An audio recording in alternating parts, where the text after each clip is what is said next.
আছে এটায়? কিছু তো একটা অবশ্যই আছে, নয়তো অসুখ দিত না। রসিকতা করার মতো মানসিক অবস্থা তো ওর তখন ছিলই না।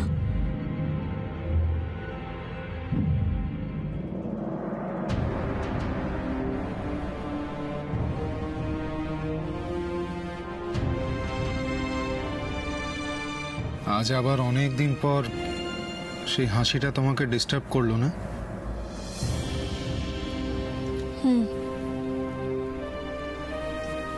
তুমি তখন হঠাৎ করে অজ্ঞান হয়ে গেলে আমি না বড্ড ভয় পেয়ে গেছিলাম।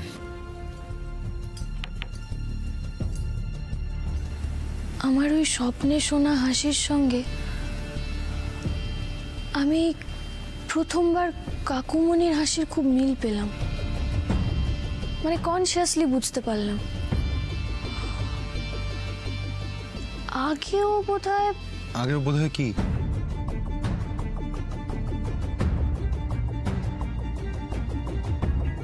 পরপর কতগুলো সমস্যা, সব কিরকম একটার সঙ্গে একটা জড়িয়ে যাচ্ছে যখন তখন।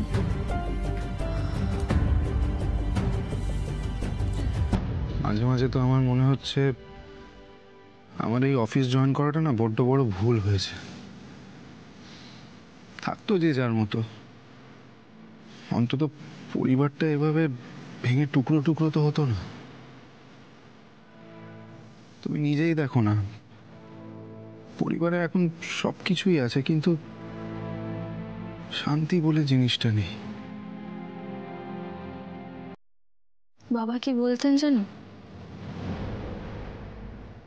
তুমি, আমি,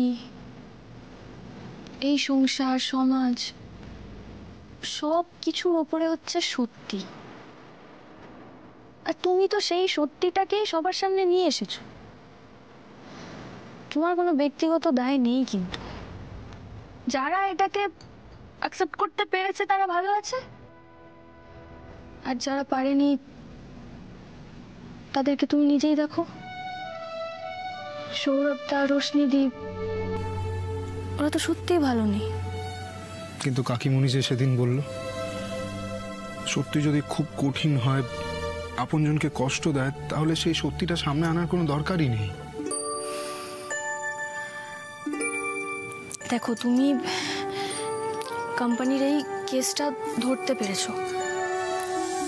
এটা যদি তুমি না করতে তাহলে কি হতো? আজ থেকে 1 বছর বাদে কি 5 বছর বাদে কি 10 বছর বাদে একদিন না একদিন তো সবটা সামনে আসতো। ততদিনে হয়তো কোম্পানিটাই আর থাকতো না। আমাদের পরিবারের কথা না হয় বাদই দাও, অন্য আর কত পরিবারকে বলো তো মানে পুরো পথে বসতে হতো। তাই শুধু শুধু নিজের পরিবারের কথা ভেবে না এত অনুতপ্ত হলো না। ঠিক বলেছ। ও, অগ্নিজিৎ বাবু সেদিন বললেন মনে আছে, আজকালের মধ্যেই তোমার ফিল্ড টেস্টের ডেটটা ডিক্লেয়ার হবে। ওটা দেখে নিয়ে এই তো দিয়ে দিয়েছে 20th, এই মাসের 3rd উইক। সময় কিন্তু একদম নেই, রেডি হতে হবে। হ্যাঁ হ্যাঁ কাকিমণি, এসো এসো। চল চল নিচে চল। ঠাম্মি এসেছেন। ঠাম্মি এসেছে? আর ওস্তাদের ভক্তরাও এসেছে। মানে ভম্বল গবলা ওরা এসেছে? আমি যাই ওদের সঙ্গে দেখা করে আসি। কাকিমণি, বকুল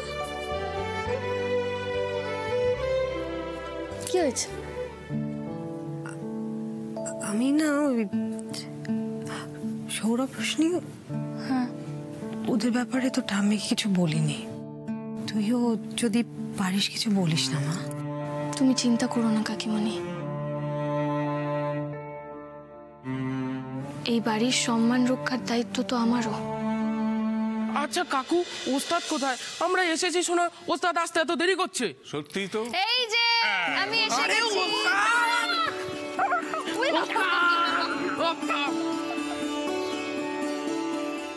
ও ঠাম্মি, তুমি আমাকে আগে বলনি কেন? তুমি যে আজকে আসবে। আরে আমি কি আগে জানতাম? হঠাৎ করেই তো ঠিক হলো। আসলে কি জানিস, বাড়ির ওই পেছন দিকটা খুব খারাপ অবস্থা। বৃষ্টি বাদলার দিন, জল পড়ে টড়ে জিনিসপত্র নষ্ট হবে, তাই কয়েকটা জিনিস তোর কাছে নিয়ে এলাম। আর কোথায় যাব বল? ও, তা ভালো করেছো। কোথায় জিনিসপত্র কোথায়? ওই তো টুম্পার কাছে আছে, ওই নিয়ে আসছে। আসলে টুম্পার বরের একটা কলকাতায় কি কাজ ছিল, ও একটা গাড়ি ভাড়া করেছিল, সেই গাড়িটা করেই চলে এলাম। তারপর তোর এই কাঠবিড়ালির দল বায়না করলো ওরাও আসবে, তাই ওদেরও নিয়ে এলাম। ভালো করেছো, ভালো করেছো। কিরে, হ্যাঁ কেমন আছিস তোরা?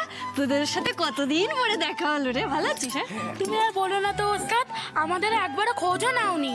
ঠিকই তো, অত বছর তো আমার ষষ্ঠীতে দেখা হয়েছিল, এবছর তো এলেই না বাড়ার সাথে। আসলে তোমাদের ওস্তাদ এখন খুব ব্যস্ত, রোজ প্রচুর ট্রেনিং করছে, আর তারপরে পড়াশোনা তো আছেই, এই জন্যই বারাসাত যেতে পারিনি। ও হ্যাঁ, ঠাম্মির কাছে শুনছিলাম ওই ওস্তাদের কি একটা পুলিশের লেখা পরীক্ষায় ওস্তাদ পাস করে গেছে। হ্যাঁ, আর মাত্র একটা কঠিন পরীক্ষা, ও সেটাতে পাশ করে গেলেই তোমাদের ওস্তাদ পুলিশ হয়ে যাবে। পুলিশ? বেয়ান কেমন আছেন? উনি তো আর আসেনি না। আর বলবেন না, সংসারের সব কাজ তো ওকে একা হাতেই সামলাতে হয়। আমি কিছু করতে গেলেই বকুলের দিব্যি দেয়। আমি কিছু করতে গেলে নাকি আমার কোমরে হাঁটুতে ব্যথা হবে, বকুল বকবে। আচ্ছা ওস্তাদ, তুমি যখন পুলিশ অফিসার হবে তখন তুমি লম্বুদাকে জেল থেকে ছাড়িয়ে আনতে পারবে তো? লম্বুদার জন্য না, আমাদের সবার মনটা বড্ড খারাপ হয়। ছাড়িয়ে আনবো রে বম্বল। আমি পুলিশ হয়ে অনেক অসম্পূর্ণ কাজ সম্পূর্ণ করব। Welcome, Saurabh. Welcome to our powerhouse.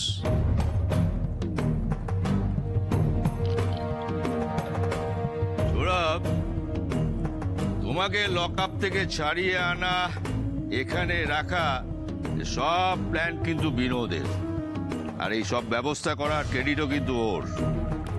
Thank you Binod Babu, thank you. It's my pleasure. আসলে কি জানেন তো, ও সব সময় না আড়াল থেকে খেলতে ভালো লাগে না, মাঝে মধ্যে সামনাসামনি খেললে মজা হয়। কি বলেন রজতাবু বাবু? ঠিক বিনোদ, একদম ঠিক। সৌরভ বাবু, আপনার অপমানের বদলা হিসেবে এর থেকে বড় ঝটকার কিছু হতে পারে না।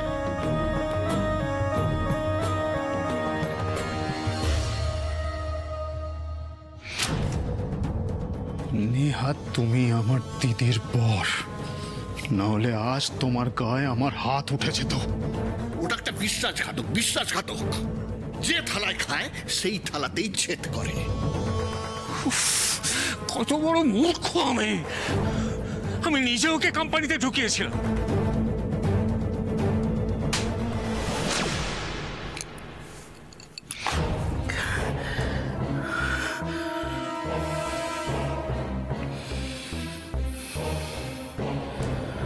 ওসব ছোটখাটো ঝটকায় আমার মন ভরবে না।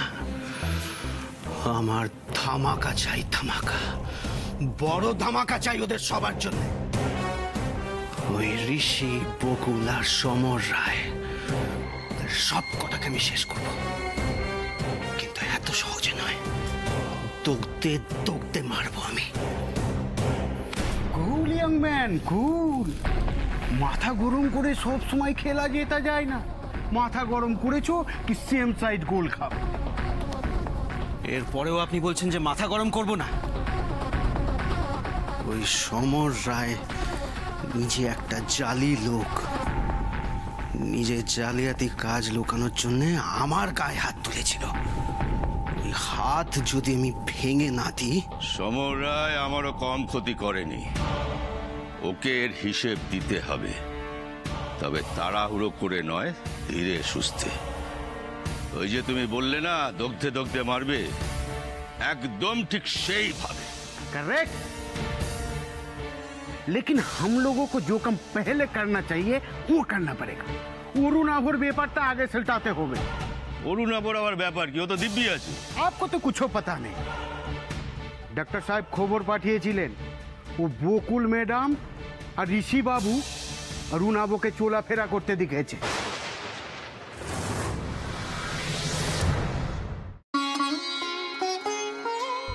ভালো আছে ডুম্পা মাসি? হ্যাঁ রে, খুব ভালো আছি। আর তোদের কাছে এলে তো মন আরো ভালো হয়ে যায়। বকুল, এই ট্রাঙ্কটা খুব যত্ন করে রাখিস মা। এর মধ্যে আমাদের কিছু দরকারি জিনিসপত্র আর তোর বাবার কিছু জিনিস রাখা আছে। খোকার বিভিন্ন সময়ের নানান স্মৃতি, যা আমার কাছে অমূল্য। আমার কাছেও।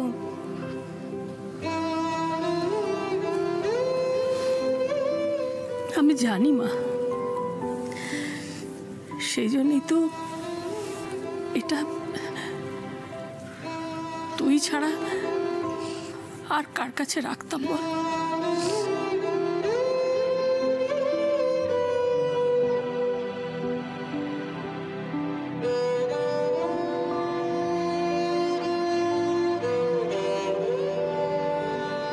ভালো করেছো ঠাম্মি, খুব ভালো করেছো।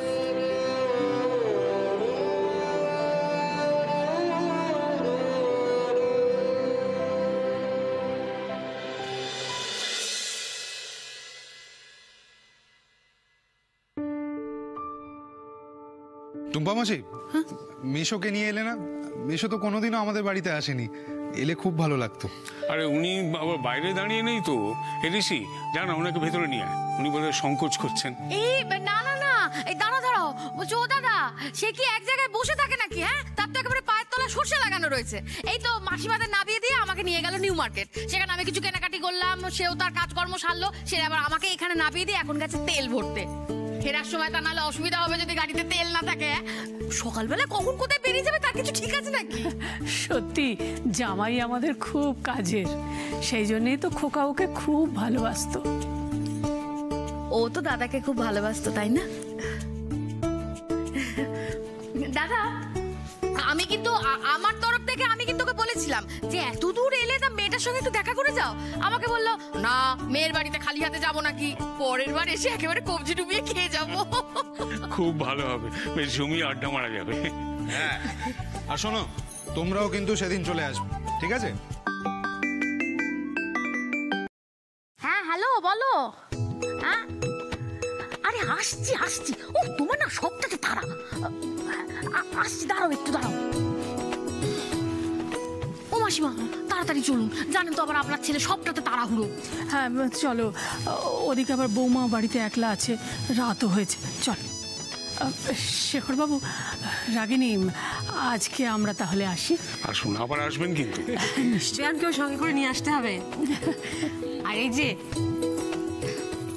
পরের বার বরকে আনা চাই।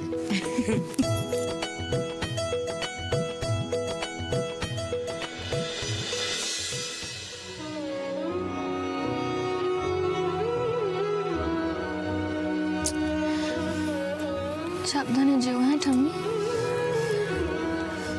তুইও সাবধানে থাকিস মা। আসি।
Good job.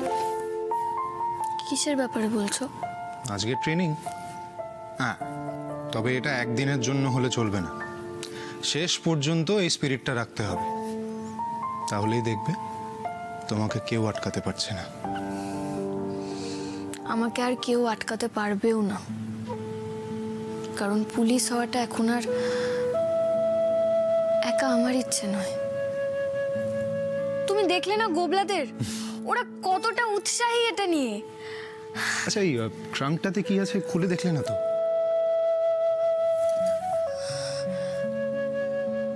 বাবার জিনিস আছে।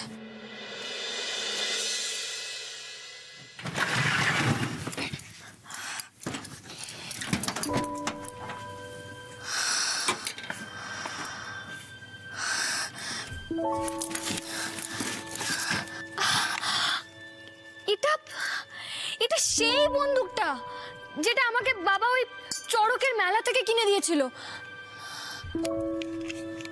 আমাকে এই বন্দুকটা আর দিদিকে কাচের চুড়ি।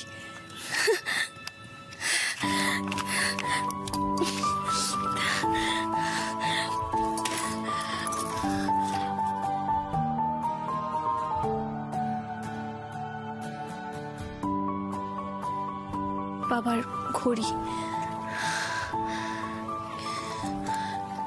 এই ঘড়িটা না বাবার এক জুনিয়র পোস্টিং এর পরে বাবাকে দিয়েছিল, আর আমার বাবা কি খুশি হয়েছিল এটা পেয়ে। আমি না দেখেছি চিরটা কাল, মানে বাবা অন্যের খুশিতে খুশি হতেন খুব, মানে যাকে বলে সব থেকে বেশি খুশি হতেন বাবা। তুমি একদম তোমার বাবার মতো হয়েছো না? কে জানে, ঠাম্মি তো বলে আমি নাকি বাবার মতোই হয়েছি। তবে আমার মনে হয় আমার এখনো কিছুটা বাবার মতো হওয়া বাকি আছে। আর তো কয়েকটা দিন, তারপরেই তুমি পুলিশ হবে আর বাবার মতো কাজ করবে।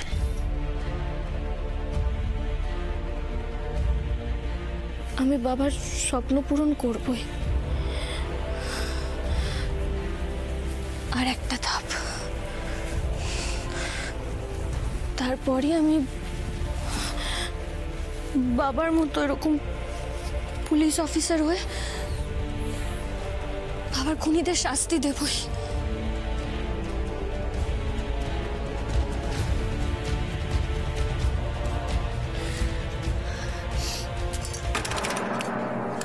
কি ক্যাসেট? বাবার এক সেকেন্ড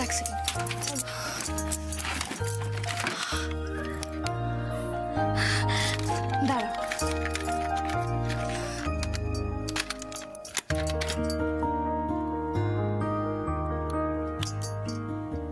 আমরা সবাই রাজা, আমাদেরই রাজা রাজত্বে, নইলে মোদের রাজার সনে মিলব কি সত্যে। আমরা সবাই রাজা, আমরা সবাই রাজা, আমাদেরই রাজা রাজত্বে, নইলে মোদের রাজার সনে মিলব কি সত্যে। আমরা সবাই মিষ্টি গলাটা কার? তোমার নাকি? এটা না বাবার হবি বলা যেতে পারে। মানে কি হতো, আমার আর দিদির কোনো গান বা আমরা কোনো কবিতা আবৃত্তি করছি, বাবা সেটাই টেপ রেকর্ডারে রেকর্ড করে রাখতো, তারপরে আমাদেরকে শোনাতো। আর শুধু মানে আমাদের গান কবিতা নয়, এমনি বাবা কত সময় এরকম হয়েছে যে টেপ রেকর্ডারটা এরকম অন করে রেখে দিয়েছে, কত কিছু রেকর্ড হয়েছে, কত কত লোকের গলা, বিভিন্ন কথা বলা, জীবজন্তুর ডাক, অনেক কিছু আমরা সব শুনতাম। Twinkle, twinkle, little star, how I wonder what you are. দিদি, এটা দিদি গাইছে। ছোট্ট আমার মেয়ে সঙ্গিনীদের ডাক শুনতে পেয়ে সিঁড়ি দিয়ে নিচের তলায় যাচ্ছিল সে নেমে, অন্ধকারে ভয়ে ভয়ে থেমে থেমে। হাতে ছিল প্রদীপখানি, আঁচল দিয়ে আড়াল করে চলছিল সাবধানী। আমি ছিলাম ছাতে, তারায় ভরা তখন তো এরকম চৈত্র মাসের রাতে। হঠাৎ মোবাইলে পটপট করে শুনে উঠে ছবি উঠতো না, এলাম ছুটে। সিঁড়ির মধ্যে আর বাবার কাছে ক্যামেরাও ছিল না। টাকার নিভে গেছে বাতাস। সুধাই এই টেপ রেকর্ডারের মধ্যে বাবা সে কেঁদে বাবার সব স্মৃতি জমিয়ে রাখতো। হারিয়ে গেছে আমি, তারায় ভরা।